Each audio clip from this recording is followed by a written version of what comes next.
ஆகா கல்யாணம் சீரியல்ல அவ்வளோ சொல்லியும் இந்த பிரபா கல்யாணத்துக்கு வந்ததுனால இந்த பக்கம் அனாமிகா பயங்கர கோவத்தில் இருக்கிறாங்க. இங்கே நம்ம மகாவும் சூர்யாவும் நடந்து வரும்பொழுது பார்த்திங்கன்னா மகா எதிர்பாராத விதமாக தடுக்கி விழுகுறாங்க. ஸோ ஹீரோயின் தடுக்கி விழுகுறாங்க அப்படின்னா ஹீரோ அப்படியே பிடிச்சிருவார்ல தாங்கி, அதே மாதிரி தாங்க இங்கேயும் நடக்குது. இதில் என்ன ஒரு ஸ்பெஷல் அப்படின்னா மேலே பால்கனியிலிருந்து ஐஸ்வர்யாவும் கோடீஸ்வரியும் பார்த்திங்கன்னா பூவை வேறையா எடுத்து அப்படியே தெளிச்சு விட்றாங்க 2 பேத்து மேலேயும். இதை பார்த்தீங்கன்னா இந்த பக்கம் நம்ம சூர்யாவோட அம்மாவும் பார்த்தீங்கன்னா கவனிச்சுக்கிட்டு தான் இருக்கிறாங்க.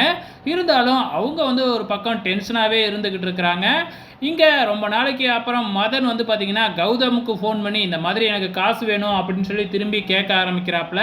இப்போ நான் ஃபங்க்ஷனில் இருக்கேன், இப்போ எதுவுமே பண்ண முடியாது, ஃபங்க்ஷன் முடியட்டும் அப்புறம் கொடுக்குறேன் அப்படின்னு கௌதம் சொல்லிக்கிட்டு இருக்கும் பொழுதே அங்கே வர்ற நம்ம சித்ராதேவி பார்த்தீங்கன்னா உடனடியாக நான் உனக்கு 10 லட்ச ரூபா கொடுக்குறேன், உடனே அவனுக்கு அமௌண்ட்டை போட்டு விட்டு அவனை இந்த மண்டபத்துக்கு வர வை, அவனை வச்சு தான் நான் பிளான் பண்ணியிருக்கிறேன் இந்த கல்யாணத்தை நிப்பாட்டுறதுக்கு அப்படின்னு ஏதோ ஒரு சதி திட்டம் தீட்டிக்கிட்டு இருக்கிறாங்க இந்த பக்கம். இங்கே பார்த்தீங்கன்னா ராஜலட்சுமி ஒரு பக்கம் பார்த்தீங்கன்னா ஏதோ அவங்க உடம்புக்கு ப்ராப்ளம் ஆட்டுக்கு.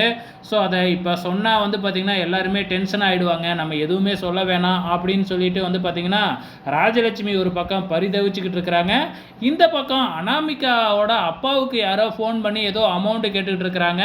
சீக்கிரம் கொடுங்க கொடுங்கன்னு சொல்லிட்டு, கொஞ்சம் பொறுத்துக்குங்க நான் கொடுத்துட்றேங்கன்னு அப்படின்னு இவங்க அனாமிகாவோட அப்பா வேறைய ஒரு பக்கம் டென்ஷனாக இருக்கிறாப்புல. ஆக மொத்தத்தில் ஏதோ இந்த கல்யாணத்தில் மிகப்பெரிய பூகம்பம் வெடிக்க போகுது அப்படிங்கிறது நல்ல தெளிவாக தெரியுது. ஸோ என்ன நடக்க போகுதுன்னு தெரில. இங்கே சித்ராதேவி பயங்கர பிளானெல்லாம் போட்டுக்கிட்டு இருக்கிறாங்க.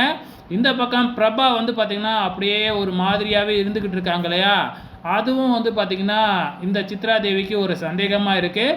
தெரிஞ்சுக்கலாம் அப்படின்னு சொல்லிட்டு அவங்களோட ரூமுக்கு போயிட்டு ஒட்டு கேட்டுக்கிட்டு இருக்கிறாங்க. அந்த நேரம் பார்த்தே சித்ராதேவியோட ஃபோன் அடிக்க எல்லாருமே யாரா அப்படின்னு சுதாரிச்சுக்கிறாங்க. ஸோ வெயிட் பண்ணி பார்க்கலாம் நாளைக்கு நாச்சும் ஏதாச்சும் க்ளூ கிடைக்குதா இல்லையான்னு.